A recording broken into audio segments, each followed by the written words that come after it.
What is up, everybody? J Nell here with my UFC 209 recap video. Happened last night. I hope you saw it. It was a good event. I made 5 predictions, but as you know, the co-main event between Tony Ferguson and Khabib Nurmagomedov did not happen. Someone let me know if it's still going to happen. Khabib was hospitalized due to trying to cut way too much weight. Shame. Someone let me know if that fight is still going to happen or not. Now let's get into it. Out of the 4 fights that did happen, I only got one pick. So bad night for me. I knew it would be unpredictable, but sheesh. First up, I chose Mark Hunt to be Alistair Overeem. He did not. This ended in the 3rd round. But the 1st round, I thought Mark Hunt won.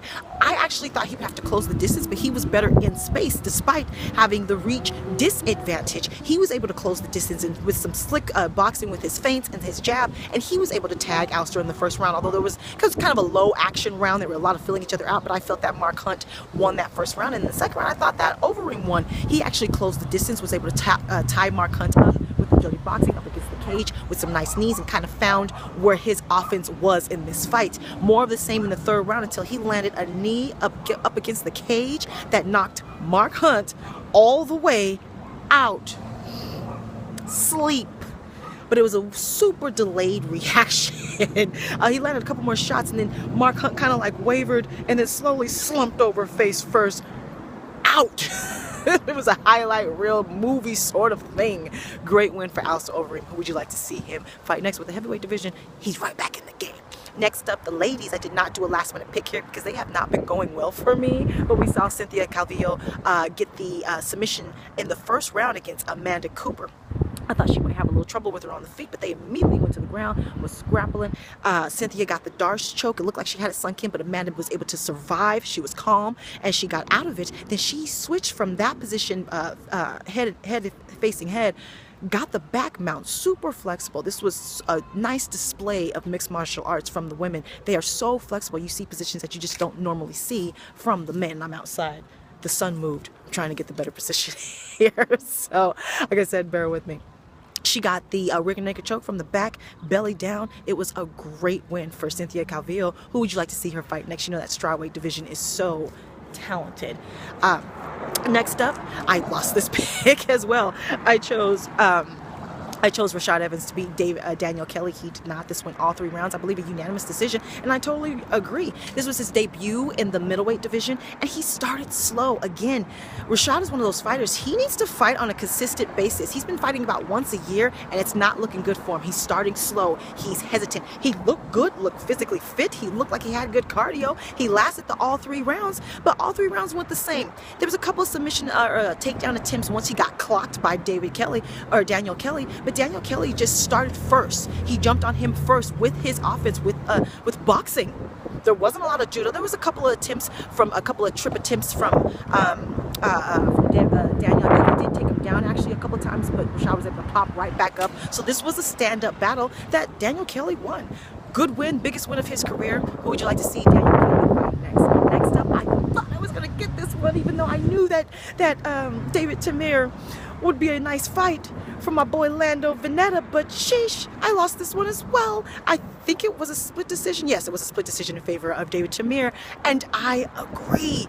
Okay, so all 3 rounds went the same. Spectacular from both men, just engaging the whole time, with Lando moving forward the whole time, with his hands down, moving his head, with the spinning attacks and his weird movements. Way too willing to take punishment. I don't care that his punches aren't phasing you, even though some of them were. I don't care that the body kicks and those, you're shaking them off and you're smiling because you know some of them are getting to you, but that's what lost him this fight. I know it's his style to fight with his hands down, to be flashy and absorb punishment, but when you're fighting these top-notch level fighters, you can't do that. Period. David Tamir won this fight backpedaling for pretty much all 3 rounds. Back up against the cage, sidestepping, backpedaling, fighting from off his back foot, pretty much. But he was tagging him. He mounted a great offense, backpedaling, and he won. Great. I think this, I'm not sure if this is a debut for him, but I know this was a huge fight for him. Great fight, great win for him. Who would you like to see David Tamir fight next? Now, great co-main event replacement, by the way. Now, main event, and the only pick I got, and still the UFC welterweight champion, Tyron the Chosen One Woodley. Because quite frankly, This was a majority decision. 2 judges had it 48-47. 1 had it 47-47, I believe. Okay, because honestly, you could easily give this one to Wonder Boy. The first round was, I agree with everyone. Everyone pretty much agrees that the first round went to Tyron Woodley. He just seemed to the more damaging blows, but this was such a low offensive fight from both men. There was a lot of booing. I understand that you two respect each other, but sheesh, you've already fought before. You would think you would see this in the first fight, but you saw they were even more timid and more hesitant. It was just a lot of movement, jockeying for position.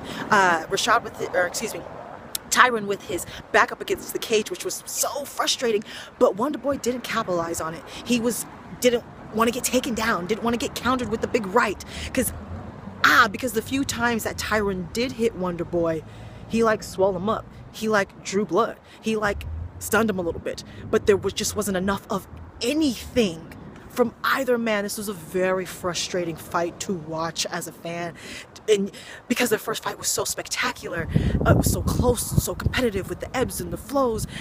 This one was just a battling for positioning, battling for space and movement.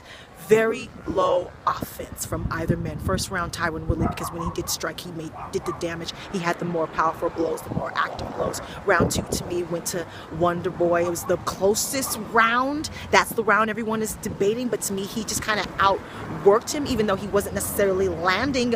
There wasn't a lot to judge. Again, just very low offensive output from both men. Very frustrating. But to me, I kind of thought Wonder Boy kind of won the second round, but I'm not sure. Had to watch it again, still not sure. Third round, decisively, Tyron. He took him down for more than 2.5 minutes of that round. Mounted some ground and pound, held him down decisively. Not the most decisive, but decisively Tyron. Fourth round, decisively Wonder Boy. Not only did he put together his offense, but he actually landed with this offense and landed more, was pressing the pace. He went forward. I think he knew he had to get some of that back. Round 5, Tyron, the most impressive from Tyron Woodley. This is the round that won him the fight. Came out immediately moving forward. Now, every time he moved forward in this fight, every time he worked his offense moving forward, he landed. He got a takedown. So the fact that he wouldn't do it more often was the most frustrating thing in the world. And I understand that Wonder Boy he's a counter artiste. But so the fifth and final round, he's moving forward, he's being more aggressive, he's initiating contact, and it is working. Eventually, he breaks through. He connects on Wonder Boy and sends him reeling, knocks him down. He gets back up. He's up against the fence. Here comes Tyron Woodley. I'm thinking, here he goes. Here he goes. Up against the cage, Wonder Boy's covering up. He's coming up in between the guards, trying to get through the guards. Wonder Boy's sliding and moving, trying to duck down. He falls again.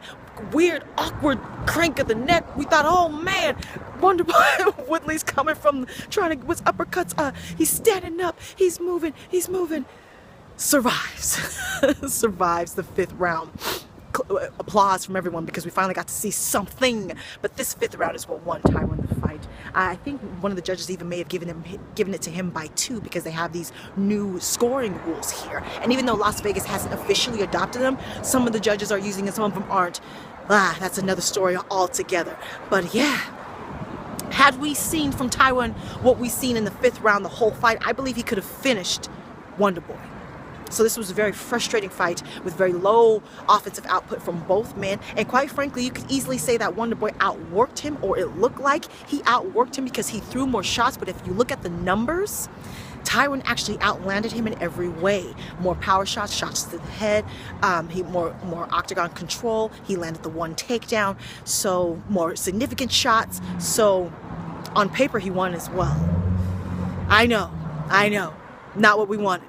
So let me know what you thought of this main event, what you thought of the entire card. If you think Ferguson should still get the title fight, Khabib, any injury updates. Follow me on Facebook, Twitter, and Instagram. I'm now on Snapchat. Subscribe, like, talk to me, take care, and goodbye.